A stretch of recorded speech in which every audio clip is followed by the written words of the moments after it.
Hello बच्चों, मैं आप लोग का अपना दीपक सर और आप देख रहे हैं प्यारा सा चैनल हाँ गुरुजी, जिसमें हम लोग क्लास 10 से लेकर 12 तक के मैथ और फिजिक्स की बढ़िया तरीके से तैयारी करते हैं। तो चलिए हम लोग आज पढ़ रहे हैं। हम लोग लेक्चर नंबर 4 तक हो चुका है 12th क्लास के फिजिक्स में। आज लेक्चर नंबर 5 होगा। चैप्टर नंबर 2 हम लोग पढ़ रहे हैं, इसमें इलेक्ट्रोस्टैटिक्स के बारे में, और इसमें हम लोग पोटेंशियल पढ़ रहे हैं सेकेंड चैप्टर में। तो चलिए हम लोग सेकेंड चैप्टर में लेक्चर नंबर 4 तक हो चुका है, जिसमें हम लोग आगे आज देखेंगे। हम लोग जानेंगे आज पोटेंशियल ग्रेडियंट के बारे में। Potential gradient GRADIENT। Potential gradient मतलब विद्युतीय विभव की प्रवणता या विभव प्रवणता इसको बोलते हैं। विभव प्रवणता भी से बोल सकते हैं। तो आखिर में क्या है इसको जानते हैं। तो सबसे पहले बात मान लेंगे कि यह इलेक्ट्रिक फील्ड है। ये कोई इलेक्ट्रिक फील्ड है। इसमें दो चार्ज है, यहाँ पे कोई Q है, यहाँ पे दो पॉइंट है A और B। ये इलेक्ट्रिक फील्ड है। यहाँ पे दो पॉइंट क्या है, A और B है, जिनके बीच की दूरी बहुत कम है, जिसको मानते हैं हम लोग DR मानते हैं। DR मतलब अल्पांश दूरी। DR मीन्स क्या होगा, अल्पांश दूरी। अब क्या कहता है, विभव जानते हैं, विभवांतर यानी इलेक्ट्रिक पोटेंशियल डिफरेंस यानी विद्युतीय विभवांतर। तो क्या होता है, तो VA माइनस VB क्या होता है, VA माइनस VB, और फिर work done by external agent B2A by में Q0 हुआ करता था। यही ना जानते थे आप लोग। तो चलिए यहाँ पे क्या है, अल्पांश दूरी है आपका, यहाँ पे कार्य दिखना है। तो क्या करना है, हमें B2A के तरफ चार्ज को लाना है। किस चार्ज को, Q0 को मान लीजिए लाना है। किसको लाना है, Q0। फिर चार्ज क्या है, जांच आप लोग पहले ही पढ़े हैं, वीडियो में मिला है आपको। तो चलिए अब क्या करना है, आपको यहाँ कार्य निकालना है। क्या निकालना है, कार्य। तो VA माइनस VB, अब क्या होगा यहाँ पे, अब देखिए कार्य कैसे, तो कार्य बराबर पढ़े आप लोग, क्या होता है, W बराबर F डॉट S। क्या होता है, F डॉट S। अगर अल्पांश दूरी होगा तो DS हो जाएगा, या DR होता है, क्या होता है, DR। यही ना होगा। अब देखिए क्या है, आपका चार्ज को लाना है इधर, इलेक्ट्रिक फील्ड इधर, डायरेक्शन अलग अलग होने के कारण यहाँ कार्य क्या हो जाएगा, ऋणात्मक हो जाएगा। कार्य क्या हो जाएगा, ऋणात्मक हो जाएगा। तो क्या हो जाएगा, माइनस F डॉट DR। ये डॉट प्रोडक्ट है, यहाँ दिखा रहा है, यह हो गया। यहाँ पे कार्य निकल रहा है यहाँ पे, और बाई में क्या होगा, Q0। अब देखिए इलेक्ट्रिक फील्ड में आप लोग पढ़े थे, उसमें E बराबर फॉर्मूला, E बराबर क्या था, F बाई Q0। E बराबर क्या होता है, F बाई Q0। तो यहाँ पे हम लोग F का मान निकाल लेंगे। तो F बराबर क्या आ जाएगा, E Q0। क्या आ गया फॉर्मूला, F बराबर E Q0। तो यहाँ पे चलिए, तो VA माइनस VB यानी दो को विभव में से घटा रहे, तो बहुत ही अल्पांश विभवांतर आएगा। यानी जो विभवांतर आएगा बहुत ही अल्पांश होगा, थोड़ा होगा। इसको DV भी लिख सकते हो, या डेल्टा V से भी इंडिकेट कर सकते हो, उससे कोई दिक्कत नहीं। तो चलिए अब क्या करेंगे, यहाँ पे माइनस F की जगह पर क्या पुट करेंगे, value E into DR, E into Q0 dot DR। चलिए बाई में क्या है, Q0 है। Q0 से Q0 कैंसिल हो गया। अब क्या रह गया आपका, DV equal minus E dot DR। अब चलिए DR इधर इंटू कर रहा है, इधर क्या कर देगा, डिवाइड कर देगा। तो E बराबर क्या आ गया, माइनस DV बाई DR। हम लोग इसे ही विभव की क्या कहते हैं, प्रवणता कहते हैं, यानी विभव का प्रवणता कहलाएगा। ये बात ध्यान देखिए, जैसे जैसे विभव का मान बढ़ेगा वैसे ही E का मान क्या होता है, घटता जाता है। यानी एक दूसरे के क्या होते हैं, ये अपोजिट होते हैं, ठीक है। तो E बराबर क्या गया, माइनस DV बाई DR। इसे क्या कहेंगे, विभव की प्रवणता। हाँ, इसे हम लोग रिलेशन भी लिख सकते हैं। E इंटू V में अगर कोई कहे E और V में रिलेशन, तो इसको भी आप लिख सकते हैं, तो बिल्कुल हो सकता है। तो E बराबर क्या गया, minus DV by DR। E बराबर क्या आ गया, माइनस DV बाई DR। और विभवांतर जब अल्पांश निकालना होगा तो ये भी याद रखना होगा, DV बराबर क्या होता है, माइनस EDR। अभी देखिए ये जो डॉट है इसको मैं हटाया नहीं यहाँ पे, क्यों, क्योंकि डिपेंड करेगा अगर एंगल पे। अगर यहाँ दिखा जाता तो 0 डिग्री था, तो यहाँ 0 डिग्री कैसे हटा सकते थे। लेकिन हो सकता है कि आप इस तरह ले अलग अलग एंगल पे ले, तब इसे क्या करेंगे हम लोग, यहाँ पे डॉट लगाकर E cos थीटा फॉर्मूला पढ़े होंगे ना। देखिए यहाँ फॉर्मूला क्या होता है, कार्य में क्या होता है, कार्य जब पढ़े, कार्य बराबर क्या होता है, F डॉट DS। यानी इसको अगर डॉट हटाना तो F D S cos theta. अब जिस प्रकार आपको इसको रखा जाए उतने एंगल से इसे रख सकते हैं। तो चलिए हम लोग फॉर्मूला, बहुत ही महत्वपूर्ण फॉर्मूला पढ़ेंगे, दोनों को ध्यान रखना है। एग्जाम में कभी कोई पूछता है कि विभव की प्रवणता से क्या ज्ञात करते हैं, तो हमेशा याद रखिए ई ज्ञात करेंगे, यानी विद्युतीय क्षेत्र तीव्रता ज्ञात करेंगे। ठीक है, चलिए अगला टॉपिक है स्फीयर के बारे में। देखिए पहले ही चैप्टर में पढ़े हैं स्फीयर के बारे में, थोड़ा इसके बेसिक में बता देता हूँ। इस तरह स्फीयर जो होता है,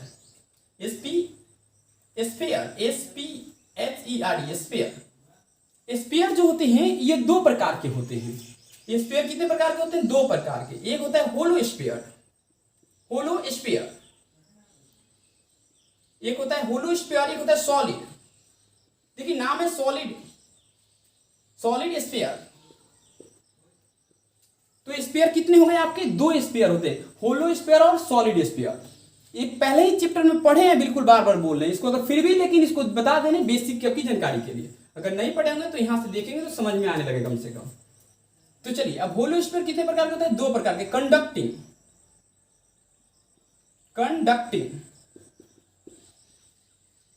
एक कंडक्टिंग होगा, एक नॉन कंडक्टिंग।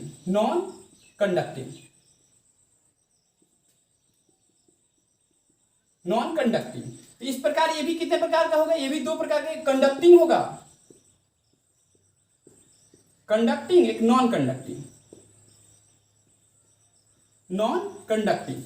अब देखिए नॉन कंडक्टिंग को हम लोग इंसुलेटर भी बोलते हैं, मतलब कुचालक। अब देखिए जो स्फीयर है दो प्रकार के हो सकते हैं हमारे, एक होलो स्फीयर, एक सॉलिड स्फीयर। अब देखिए होलो मतलब क्या होता है? अंदर से खाली, जैसे आप फुटबॉल देखो अंदर से खाली होना चाहिए। सॉलिड मतलब पूरा अंदर से भरा हुआ ठोस होना चाहिए। ठीक है, तो देखिए जो भी हम लोग इलेक्ट्रिक पोटेंशियल ज्ञात करेंगे, अब स्फीयर पे हमें पोटेंशियल ज्ञात करना है, तो इसमें देखिए टोटल हमारे लिए होलो स्फीयर के दोनों यानी कंडक्टिंग, नॉन कंडक्टिंग और सॉलिड में कंडक्टिंग, ये तीनों की एक जैसी प्रॉपर्टी होती है। यानी हम किसी एक पर ज्ञात कर देंगे, एग्जाम में किसी का भी पूछेगा, आप कह देगा होलो स्फीयर बताइए, होलो स्फीयर में कंडक्टिंग का हो, नॉन कंडक्टिंग हो, सॉलिड में कंडक्टिंग का हो, ये तीनों दिया रहेगा, तो तीनों का प्रॉपर्टी एकदम एक जैसा होता है। तो उस प्रकार हम लोग पोटेंशियल ज्ञात करेंगे। इसका अलग होता है, इसको हम लोग देखेंगे अलग से। ठीक है, तो चलिए हम लोग शुरू करते हैं। अब ज्ञात करेंगे हम लोग इलेक्ट्रिक पोटेंशियल, किसके कारण? तो ड्यू टू स्फीयर। अब स्फीयर कैसा होगा अभी बता दिया आप लोग को। चलिए तो हेडिंग बनाएंगे इलेक्ट्रिक पोटेंशियल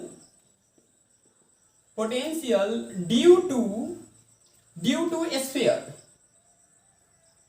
अब स्फीयर कैसा होगा देखो, अभी स्फीयर बताया था कैसा कैसा हो सकता है। तो एक तो हो जाएगा होलो स्फीयर में दोनों आ जाएगा, क्या आ जाएगा? यहां पर लिख देते हैं ड्यू टू होलो स्फीयर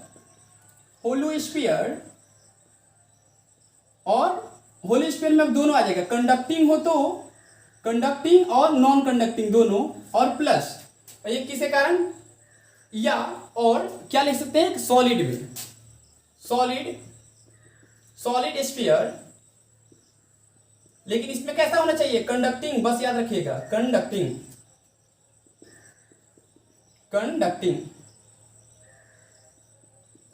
होना चाहिए। ठीक है, यानी हम लोग को विद्युतीय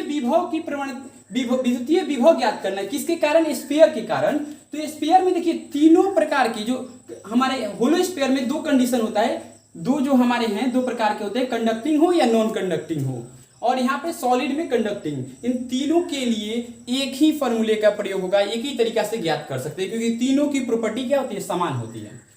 तो चलिए इसमें हमारे दो कंडीशन होंगे। देखिए पहला, ये मान लीजिए हमारा स्फीयर है, क्या है? हमारा स्फीयर है। इसमें तो एक तो देखिए स्फीयर के आउटसाइड होगा, जब पॉइंट आउटसाइड हो, क्या हो? आउटसाइड हो, यानी दो केस बनेगा। जब पॉइंट क्या हो? when a point is outside, क्या हो? आउटसाइड हो। और दूसरा क्या होगा? पॉइंट जब क्या हो? इनसाइड क्या हो? इनसाइड हो। एक आउटसाइड होगा, एक क्या होगा? इनसाइड होगा। दो केस बनेगा। तो पहले हम लोग आउटसाइड के बारे में देखते हैं। चलिए तो पहला हम लोग बनाते हैं कंडीशन, जब आउटसाइड में होगा तो क्या होगा, और इनसाइड में। तो आउटसाइड वाला चलिए देखते हैं हम लोग कैसा स्फीयर। देखिए फिर से बता दें, होलो स्फीयर में दोनों आ गया और सॉलिड में कंडक्टिंग केवल। ठीक है, तो चलिए ये हमारा स्फीयर हो गया। अब क्या करना है? इसकी रेडियस यानी त्रिज्या मान लेते हैं क्या, इसकी त्रिज्या r है, इससे बाहर पॉइंट कोई बाहर लेना है, आउटसाइड लेना है हमें, तो आउटसाइड मान लीजिए हमारा यहाँ कोई पॉइंट हो गया P हो गया, यहाँ पे O हो गया। हमें P पर क्या ज्ञात करना है, पोटेंशियल ज्ञात करना है, किसके कारण, स्फीयर के कारण यहाँ पे ज्ञात करना है। तो क्या करेंगे, हम एक फंडा मान लेते हैं कि हमें E ज्ञात है। देखिए पहले ही चैप्टर में हम लोग E ज्ञात कर चुके हैं कि हमें इसका E ज्ञात है, तो E देख लीजिए, जान लीजिए कितना होता है, E बराबर पढ़े हैं हम लोग कि जब स्फीयर के बाहर हो तो KQ/r² होता है, KQ/r² होता है, KQ/r² होता है, ठीक है। तो चलिए अब P पर ज्ञात करने के लिए, पोटेंशियल ज्ञात करने के लिए हमें पोटेंशियल डिफरेंस निकालना होगा। तो पोटेंशियल डिफरेंस निकालने के लिए 2 पॉइंट चाहिए, जबकि पॉइंट हमारे पास क्या है, एक ही है। तो याद करिए दूसरा पॉइंट हम लोग क्या लेते थे, अनंत ले लेंगे, क्या ले लेंगे, इन्फिनिटिव अनंत ले लेंगे, अनंत पॉइंट अनडिफाइंड पे ले लेंगे, ठीक है। क्यों लेते हैं ये भी बात सोचने वाली है। तो देखिए क्योंकि इन्फिनिटिव पर विभवांतर क्या होता है, विभव क्या होता है, शून्य होता है, इसलिए हम लोग इन्फिनिटिव ही लेते हैं, ठीक है। एक पॉइंट इन्फिनिटिव पे ले लेते हैं। तो विभवांतर से हम लोग क्या जानते हैं, विभवांतर से क्या, VP minus V infinitive, VP minus V infinitive बराबर क्या, -EdR। अब देखिए अब EdR है आपका, क्योंकि अब क्या करना है हमें, जो यहाँ पे हमें तो पूर्णतः ज्ञात नहीं है, इसकी दूरी तो निश्चित नहीं है ना, तो अल्पांश दूरी पर ज्ञात करके इसे क्या करेंगे, इंटीग्रेशन कर देंगे हम लोग, क्या करेंगे, इंटीग्रेशन कर देंगे। जब यूनिफॉर्म में होगा तब की बात कर रहे हैं कि यूनिफॉर्म में हम सोच रहे हैं इलेक्ट्रिक फील्ड क्या है यहाँ पे, यूनिफॉर्म में है, इस पे क्या है, सब पे चार्ज है हमारा, इस सब पर हमारा क्या है, चार्ज है स्फीयर पे। अब स्फीयर में जब चार्ज हम लोग देंगे तो अंदर तो रखेगा नहीं, क्योंकि अंदर तो खाली है, तो सभी जो चार्ज हो गए वो बाहर ही आ जाते हैं, ठीक है। तो चलिए अब क्या हो जाएगा, VP अब इन्फिनिटी पे क्या जानते हैं आप लोग कि 0 होता है, और इक्वल क्या हो जाएगा, -E का फॉर्मूला देखिए अभी इसमें बता दिए इस तरह, KQ/r² इंटू dr। चलिए अब क्या हो जाएगा, यहाँ डॉट रहता है, अब क्या हो जाएगा, VP इन्फिनिटी पे तो 0 हो गया, तो क्या हो गया, VP इक्वल माइनस K बाहर निकालिए, Q बाहर निकालिए, 1/r² dr। अब देखिए 1/r² का कई बार इंटीग्रेशन आ चुका, इसमें देखिए कहां से आप पॉइंट लाना शुरू कर रहे हैं, कहां से लाना है, तो इन्फिनिटी टू कहां तक, r डिस्टेंस तक। इसकी डिस्टेंस कितनी होगी, a वाला डिस्टेंस r ले लेते हैं, छोटा r लेते हैं हम लोग। चलिए अब क्या हो जाएगा यहाँ पे, तो इन्फिनिटी टू r। चलिए अब इसका हम लोग करते हैं, तो कई बार हम लोग कर चुके हैं इसका, 1/r² का याद रखिएगा इंटीग्रेशन, जब भी इन्फिनिटी से r तक हो तो क्या होता है, -1/r होता है, कई बार बता चुके हैं इसको। तो चलिए यहाँ पे क्या करेंगे, वैल्यू रख दे सीधे, तो VP इक्वल क्या हो गया, -KQ, ये कितना आ गया आपका, माइनस का 1/r, ये माइनस माइनस क्या हो गया, प्लस हो गया, तो VP इक्वल KQ/r हो गया। अब K का वैल्यू क्या होता है पता ही है आप लोग को, यानी VP इक्वल 1/4πε0 Q/r।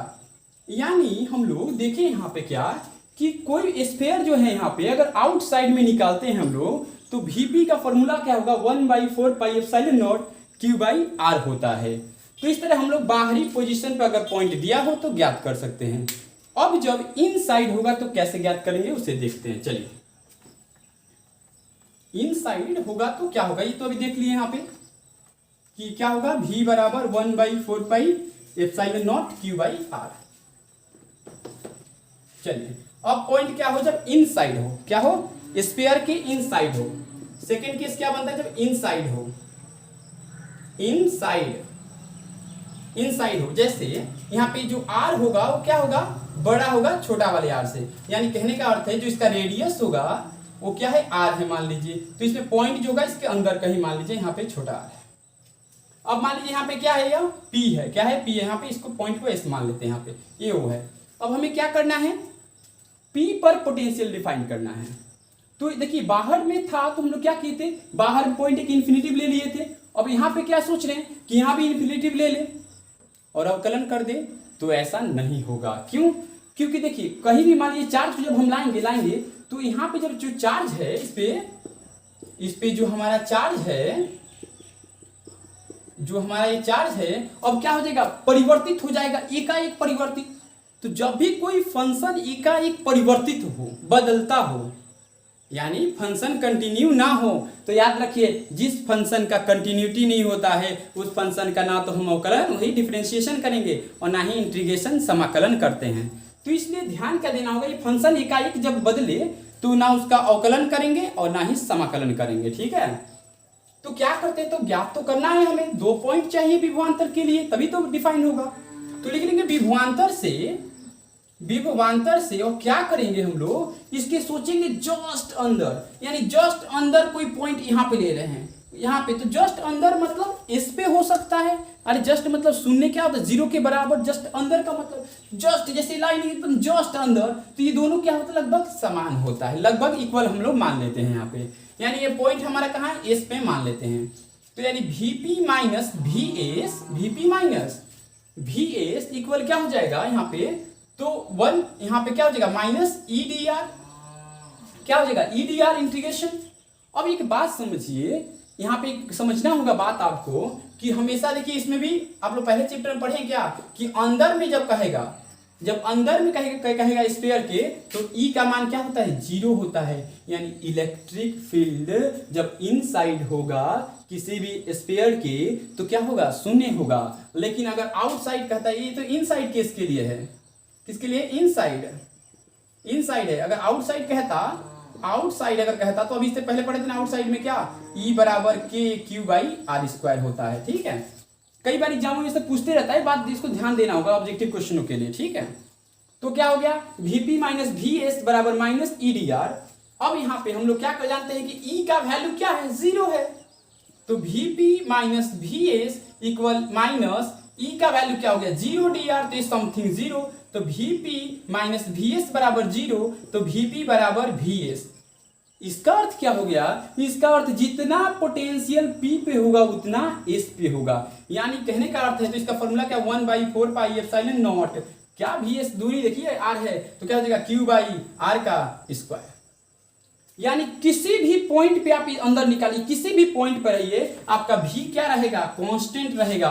तो ध्यान देना है कि कभी भी स्फीयर के जब अंदर पोटेंशियल की बात करें तो ये सब क्या है, कांस्टेंट है, क्या है, कांस्टेंट रहता है। ठीक है, चलिए इसे हम लोग ग्राफ के द्वारा थोड़ा समझते हैं। ठीक है, जब इनसाइड होगा तो इसका ग्राफ कैसा होगा। ठीक है, चलिए अब देखिए, ये हम लोग ग्राफ खींचते हैं, ये मान लीजिए स्फीयर है, इसका ये सेंटर होगा, ये सेंटर है आपका। ठीक है, और जब हम लोग ग्राफ खींच रहे हैं तो देखिए इसमें जब हम जाएंगे इधर, यहाँ पे है हमारा, तो इतना ये टोटल टर्म क्या है, कांस्टेंट है, ये निश्चित है, क्योंकि ये तो बदल ही नहीं रहा है इसका V का मान। अब यहाँ से लेकिन क्या होगा, जैसे जैसे दूरी बढ़ाएंगे वैसे वैसे इसका ग्राफ क्या होता है, गिरते जाता है। तो यानी क्या दिखा रहा है ये ग्राफ, ये कह रहा है कि जो V का वैल्यू है अंदर की बात करें तो कांस्टेंट है, निश्चित है, लेकिन जब जैसे जैसे दूरी जाएंगे तो V का मान क्या होता है, घटता चला जाता है। और E की बात करें तो इसके अंदर E क्या होता है, 0 होता है। तो आज के लिए बस इतना ही रखा जाए, अगले दिन हम लोग सॉलिड नॉन कंडक्टिंग यानी इंसुलेटर के बारे में हम लोग इलेक्ट्रिक पोटेंशियल कैसे डिफाइन करेंगे उसके बारे में पढ़ेंगे। तो बस आज के लिए इतना ही रखा जाए।